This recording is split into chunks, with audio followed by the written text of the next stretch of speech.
அக்கா என்னக்கா இவ்வளோ அவசரம்? உன்னை தாண்டா தேடி வந்தேன். லோன் கொட்டுறதுக்கு இன்னைக்கு கடைசி நாள்ரா. இல்லைன்னா வீடு ஜப்தி ஆயிருந்துட்டு அங்கே இங்கேன்னு கடனை வாங்கி மாமா 1,00,000 கொண்டு போனாக்கா. நீ எங்கிட்ட போட்டாப்புலன்னே தெரியலடா.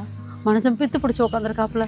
இன்னைக்கு பணம் கட்டல நான் வீடு ஜப்தி ஆகி போயிருந்தா. ஒரு 1,00,000 எங்கிட்டாவது ரெடி பண்ணி கொடு. ஒரு 2 நாள் அக்கா நான் ரெடி பண்ணி தரேன்டா. அக்கா 1,00,000 திடீர்னு கேட்டால் நான் எங்கேக்கா போகிறது? என்னடா அப்படி சொல்ற? தம்பி, உங்ககிட்ட வாங்கின பணத்தை எங்கள் வீட்டுக்காரர் அக்கௌண்ட்டில் போட்டு விட்டாராம். அதை சொல்லிட்டு போகலாம்னு தான் தம்பி வந்தேன். சரி போமா, நான் பார்த்துக்கிறேன். அக்கா அது ஏன் காசு இல்லைக்கா, வேற ஒருத்தரோடதுக்கா. இப்படியே மச நின்றுட்டு இருந்தா என்ன பண்ணுறது? போய் விறகே பணத்துக்கு ரெடி பண்ணு போ.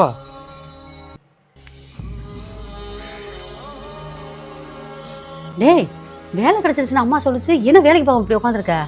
அக்கா 1,00,000 பணம் கேட்குறாங்கக்கா. நான் 1,00,000 எங்கக்கா போகிறது? அறிவு இருக்கா? என்ன சொல்ல வேண்டியதானே? அறிவு கட்டவனே. இதை கொண்டு போய் அடகு வச்சுட்டு ஃபர்ஸ்ட் நீ போய் வேலைக்கு போய் சேர்ப்படி. அக்கா மாமா ஏதாவது சத்தம் போடுவாருக்கா.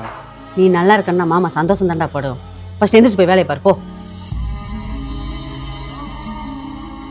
அக்கா அது ஏன் காசு இல்லைக்கா, வேற ஒருத்தரோடதுக்கா.